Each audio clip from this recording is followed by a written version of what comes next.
morning, wherever you're watching from. My name is Mr. Anangwe, and today, as we can see, we are going to learn English. And what we're going to learn about English is writing, and what we're going to do is what we call functional writing. Now, there is something about functional writing, and in functional writing is something we'll be practicing until we die. It's not just something we only do in school, though we actually examine it in school, but it's skills we learn and we'll use them until we actually leave this green earth of ours. Now, what we're going to learn today is actually what we call social writing.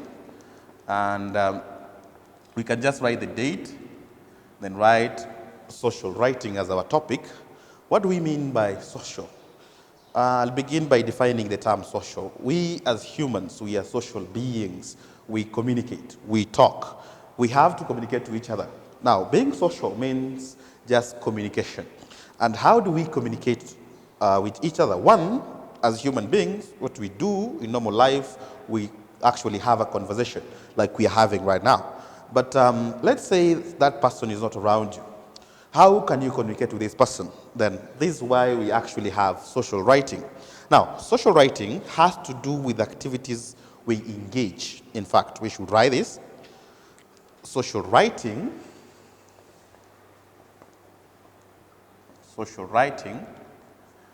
has to do with activities. Social writing has to do with activities that we engage in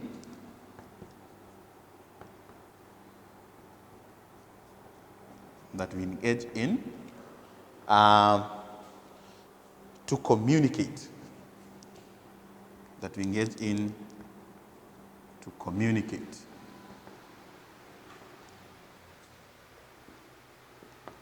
So for you to communicate with another person, you must have to write. And something about writing, we have to employ the use of language. And in particular, language that I'll be talking about in this writing of communication is actually English. Now, we have different types of social writing. In fact, write this. Types of social writing.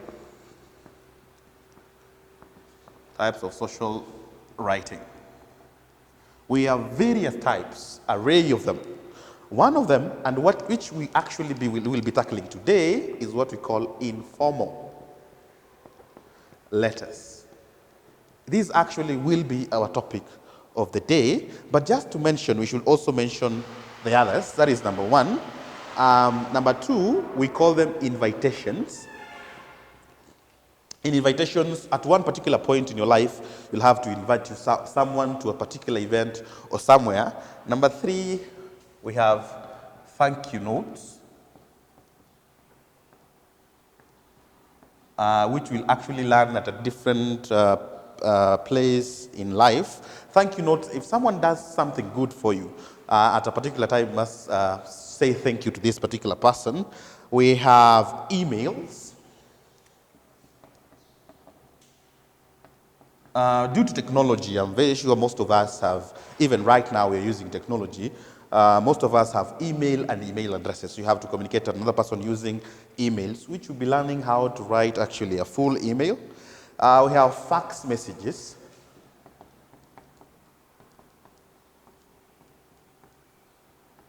For most of us who have actually been born in this era, might not understand what we mean by fax. Fax is what we call, it actually came from a fax machine, which we used to use before the coming of the emails. And then, note of condolences. I'll leave this as the sixth one. Now, sadly, because of right now what you're going in the country, people will actually lose lives.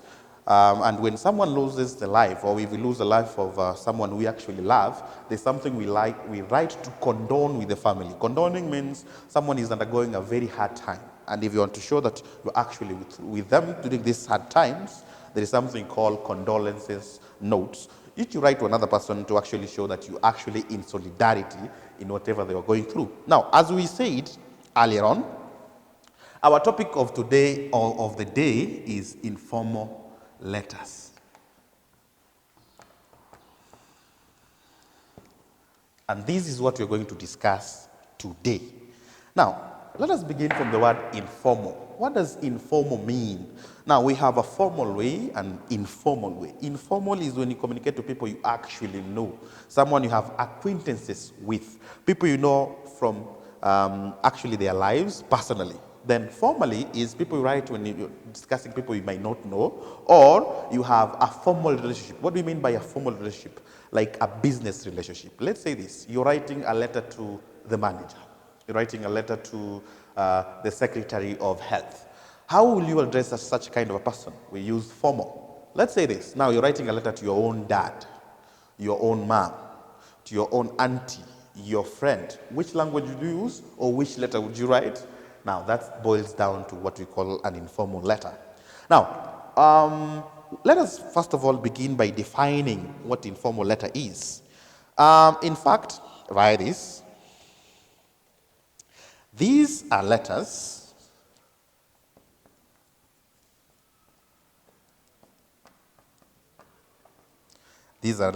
written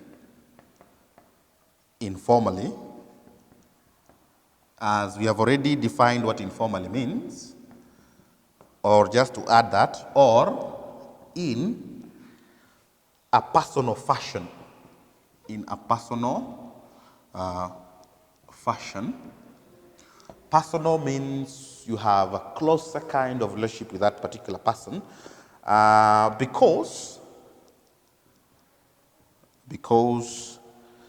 they are intended, because they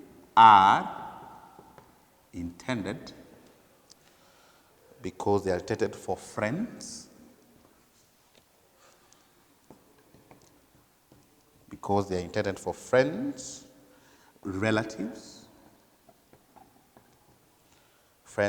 relatives, and other people,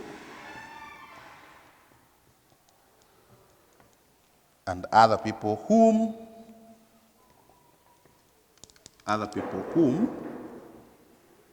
no formal relationships exist. Now, what do I mean by that? What I mean is, if you're writing to someone you have a personal relationship with, then we expect that you write an informal letter. Now, this is just a definition of what an informal letter means or is. I am very sure most of you have friends, though some of you, we cannot still actually have real friends. I'm sure most of you are on social media, Instagram, what you call IG, Facebook.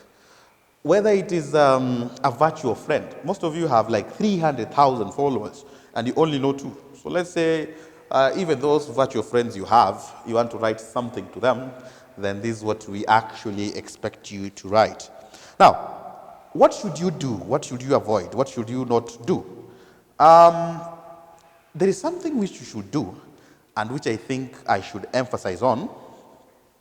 Since it's an informal letter, which language should you use? By this. The language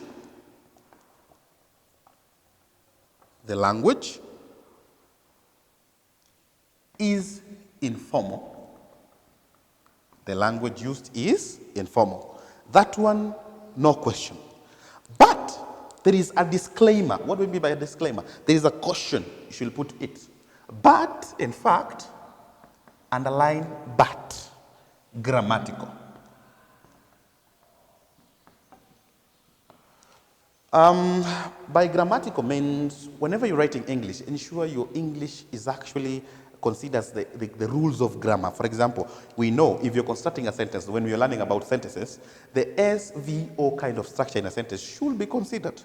Your language should be understood. Grammar must be observed. Since we are actually learning English, I think this one goes without saying. And then there is one point I should emphasize on. I have mentioned that we should use informal language. True. That is true. But there is something else I must actually emphasize on. Write this. One one should avoid, underline, avoid excessive use of slang. Underline slang. One should avoid excessive use of slang. What do I mean by that? As much as we are saying the language should be informal, there is a form of language we call slang. What is a slang? Slang is an informal language of a language. For example, let me use a very practicable example. For example, in Kiswahili we have what you call sheng. Sheng is Swahili, yes, but it has been mixed with some other languages. I am very sure right now, when you sit at round table, you can speak to your friend, your brother, or your cousin without your mom understanding. Why? You're using slang. The same is in English. In English, we have formal English, then we have slang English. For example, what do I mean by informal and formal? Formal, if I was to greet you like right now, it is afternoon. I don't know where you are, but right now it is afternoon. I'll say, good afternoon, class.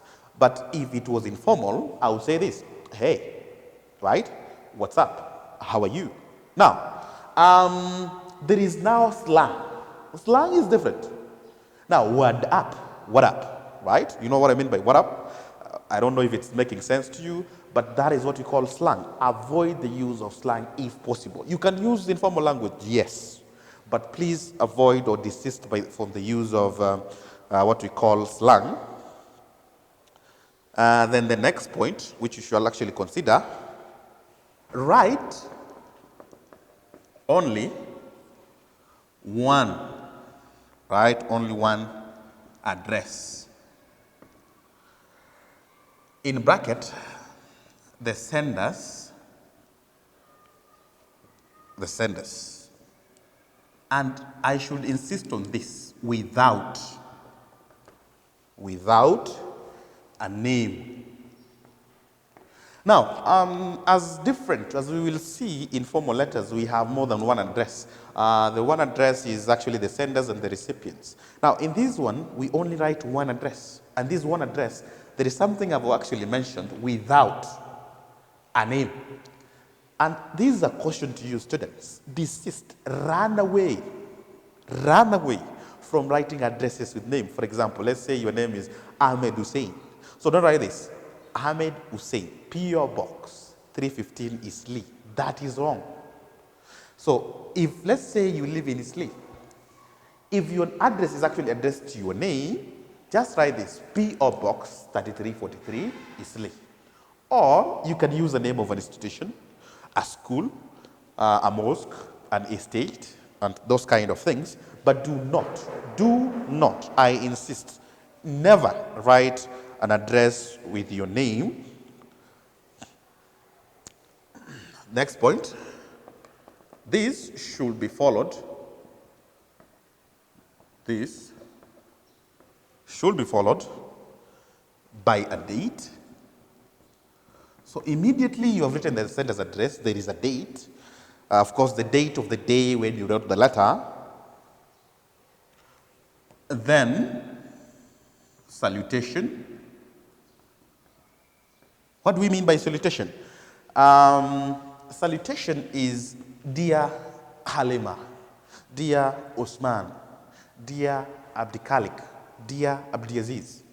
And then there is something else which I actually should insist on, which comes with a single name.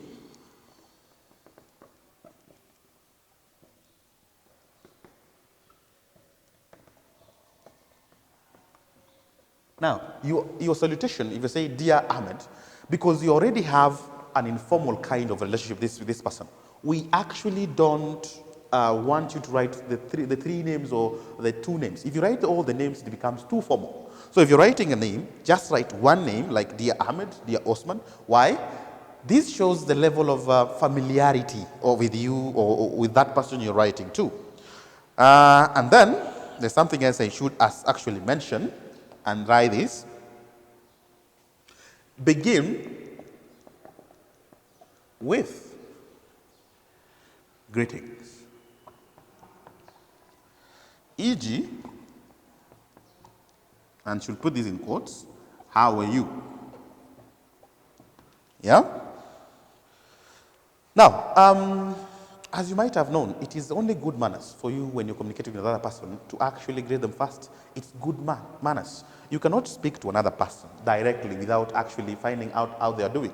Now, as we'll be progressing and saying, this is the opposite of a formal letter. In formal letters, we don't actually include greetings. In formal letters, salutations are enough. But because this was informal, and whoever you're talking to, you are actually familiar with, we actually insist that you should greet this person. Let's say you're writing to your dad. The schools have been closed and you need fare back home. Imagine this, saying this. You have written your address, your salutation, then say this, Dad, I need money. Now, will that even be fair? If you're your dad, would you send the money? Of course, no. Now, if you want to be actually courteous because of your friendship and familiarity with this person, you must include greetings. And next, try this.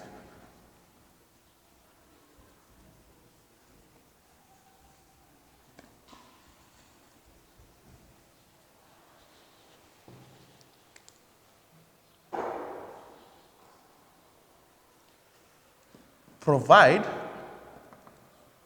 only information that the reader will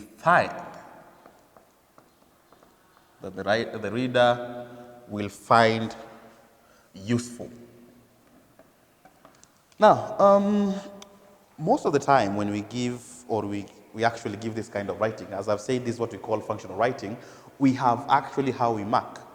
There is marks for format, there is marks for content, and there is marks for language. Now, if you're writing whatever is only useful to the reader, that's what we actually mark as content. When we give questions, we actually sometimes give directives of what to actually write in that letter.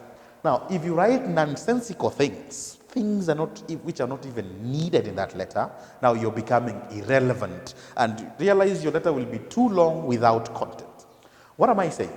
Whenever you're sitting down to write a letter, there is a purpose. You don't just sit anyhow, anywhere, writing a letter. You must have a reason why. Now, the reason should be included in the letter and only the reason. Okay, you can include other basic information, of course, yes, but if only is relevant. Another point which should also be noted,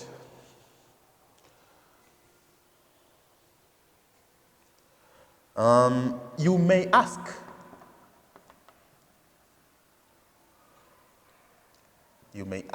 questions or make inquiries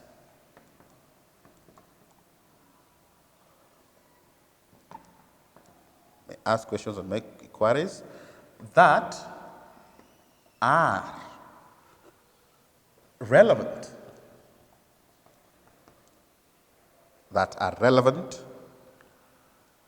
to the purpose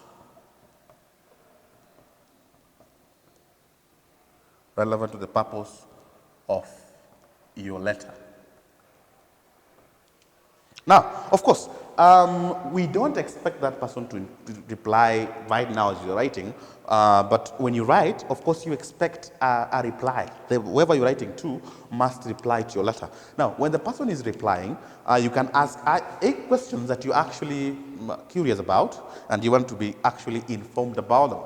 Now, as you're asking this, those questions should be actually relevant again to the topic that you're writing. I don't think I can I've already said much about the relevancy. Your letter should always be relevant. Another point, very important, avoid idle talk. Avoid idle talk or aimless gossip. Now, gossip is what we call mushene in formal language. Now, there is this talk which is not actually needed. Don't make your letter too long. Why do we say it should be long, a needed one, but not too long, and avoid idle talk or aimless gossip? What do we mean by avoiding aimless talk and gossip? Sometimes you might include some aimless talk, which might make you now to mess up grammatically. Only say things that really needed to be said. And lastly, last point, sign off simply. And I'll show you how. Again, using a single name. We have already explained using of a single name is because of familiarity. And there is a caution. Do not, I repeat, do not scribble. Do not scribble a signature. Now, as we are used to when you're writing a formal letter, in formal letters, we actually, at the end of your letter, you must sign. In informal letter, we actually say you shouldn't. Why? We sign only because we are signing informal letters or informal documents. But in informal letters, we actually have advice against signing. Now, this was just a layout of what a letter should look like. We have been talking a lot of theory. I want us to at least have a practical of how a letter should look like. So I'll give an example, and then I'll expect you to copy these in your books. I'll write, at the same time I will dictate, so that we can actually have a chance of writing this letter in our books and see how or what I mean. I've only been talking about words. Let us put this in real physical picture so that we can see what am I actually saying. Now, as I've said, we always begin with an address, and the address is the sender's address. Now, I'll give the first format. The first format is the old block format, where you write your address here. I'll do it by writing, and I'll expect that you're following. Now, Academia, High School,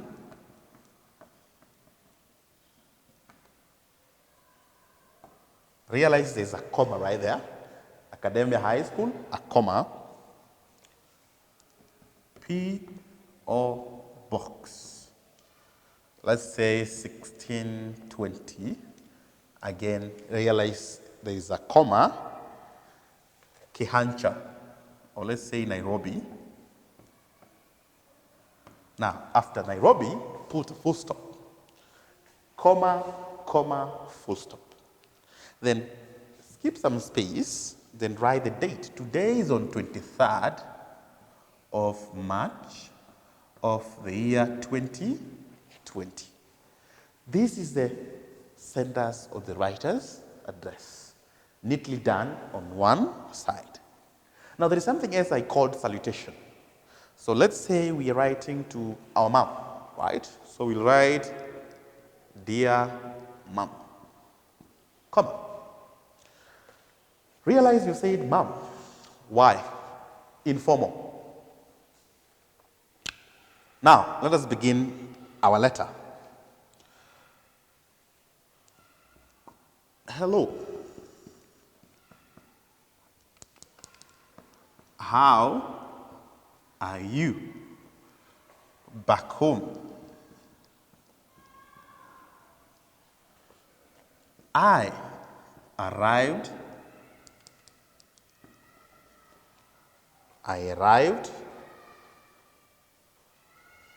in school. I arrived in school safely. Even though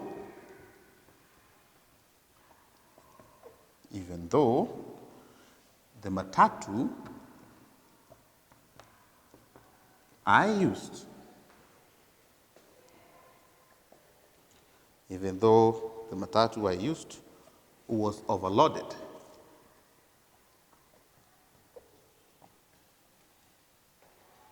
And went too fast.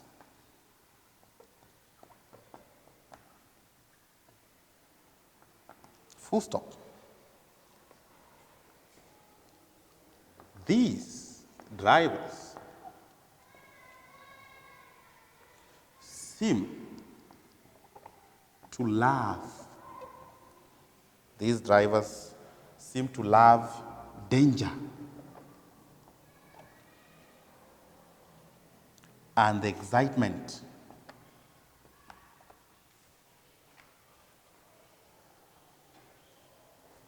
So our letter is still continuing.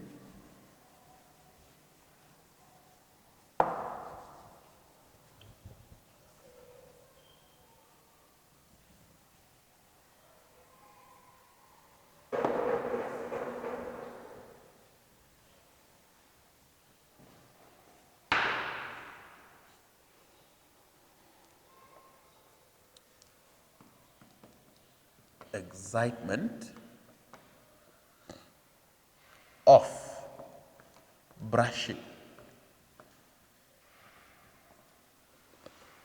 shoulders, brushing shoulders with death. Now look at that language, look at that letter, brushing shoulders with death. Moving on.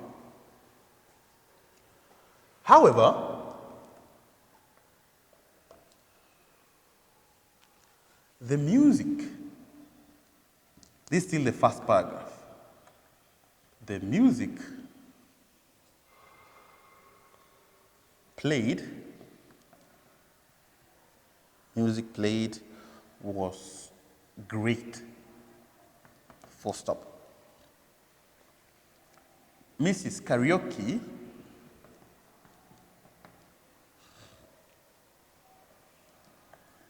our class teacher, comma, put me to sit by a boy called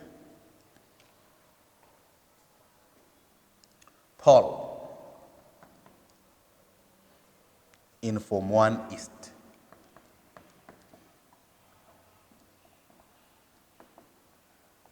That's a very nice letter. Look at the grammar. Look at the control and the mastery of writing. This is a very nice student. Even if you're writing something like this, us as teachers of your marking, realize I've avoided the use of a name of an address, and then I've moved on to a paragraph. Your job should be, or your work should be neatly arranged. He comes from Kajiado,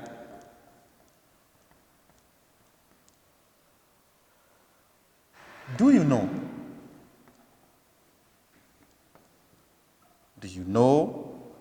where that is? Now realize we said you can ask relevant questions as much as they are relevant to the topic at hand. He says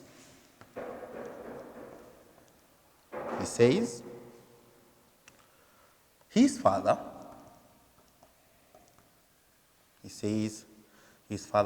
has a herd of goats. And a flock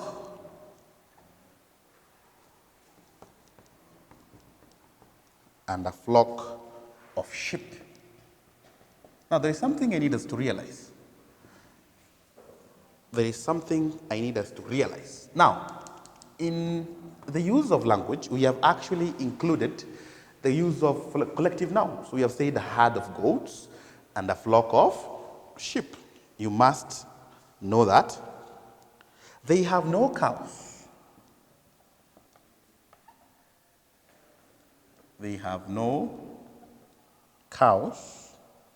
So I don't know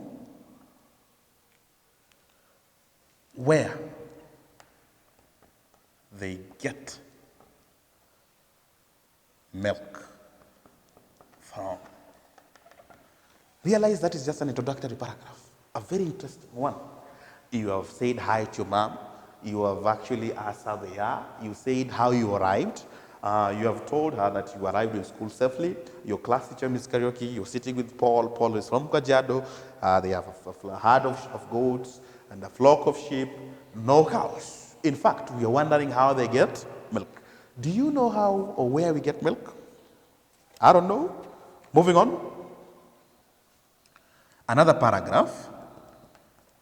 During the first assembly,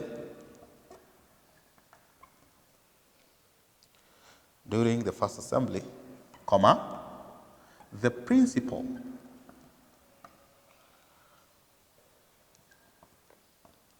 Mr. Kibuchi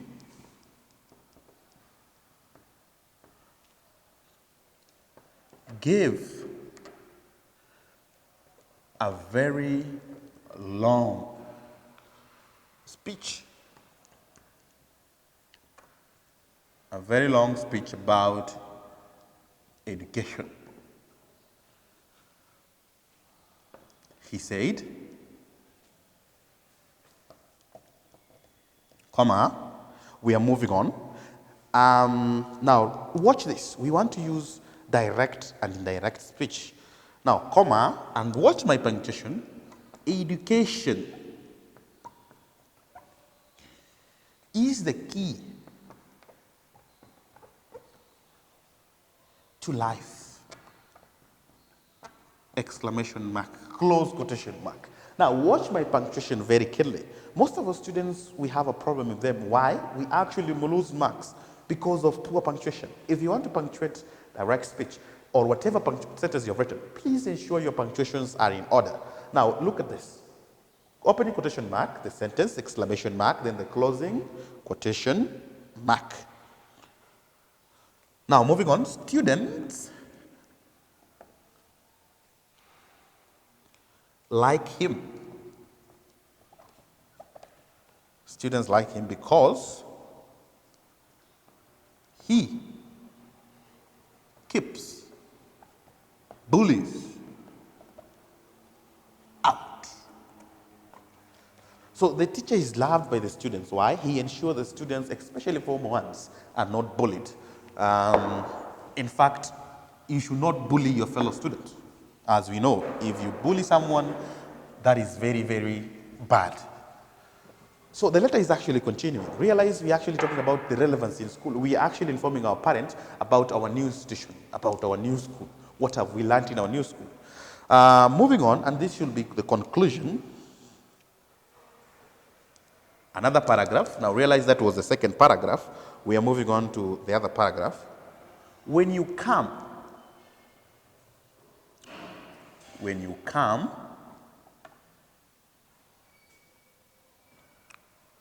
on visiting day,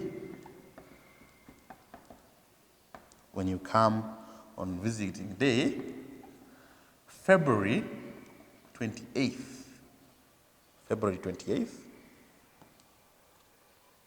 please, now look at the word of the command of language, please, not bring, no, please use a very polite language. Please bring a bottle of splash. That should be milk, or just say this, a bottle of milk, comma, a bunch of bananas,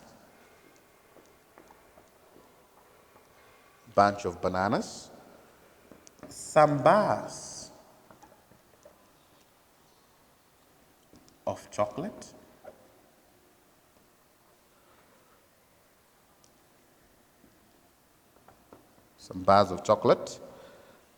a kilo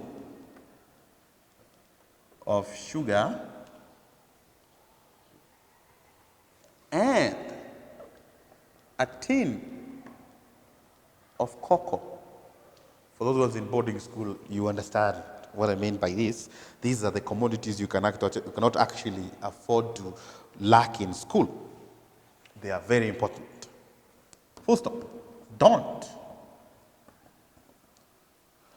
let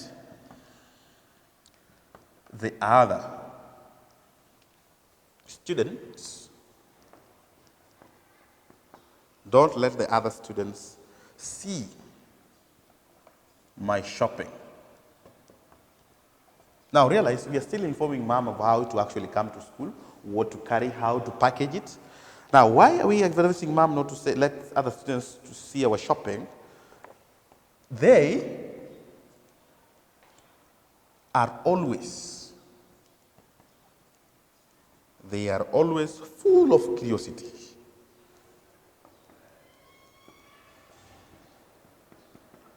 They are always full of curiosity, and as we know, curiosity actually killed the cat. Now, conclusion, give love. Give my love to Amina, James, and Dad. Now realize we are actually concluding, I miss you all. See you on February 28th.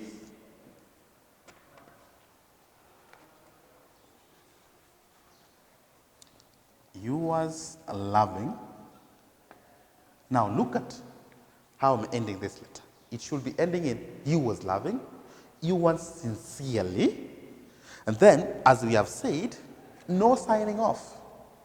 Just write your name, Mohammed. Now, realize, again, we have not written two names. We have actually written one name. Now, look at your letter.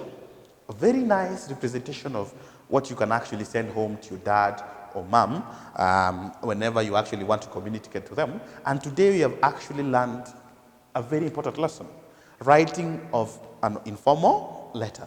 Now, what should you remember? To summarize what we have been saying, what am I saying? This is what you take home. Number one, you should always know, an informal letter, you must have a sender's address. In your sender's address, do not write using your name.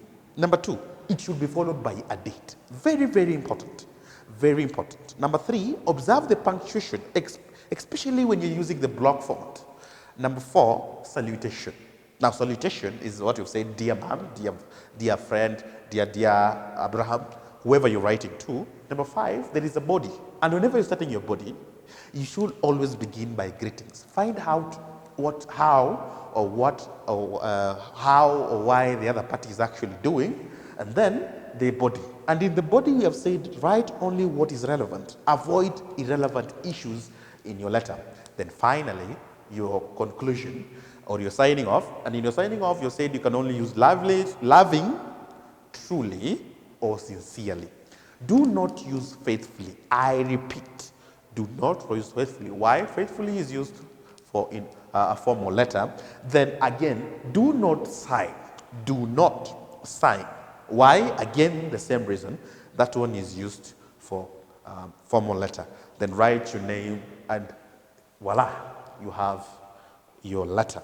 Now, I'll leave you with an assignment. Assignment should be this.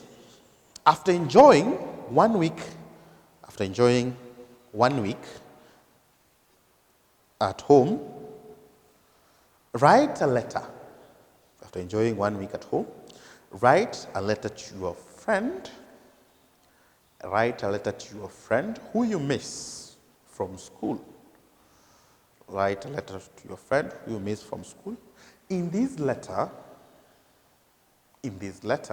mention how you and your family are doing during this period. In this letter, write how you and your family are doing during this period. Have a good day.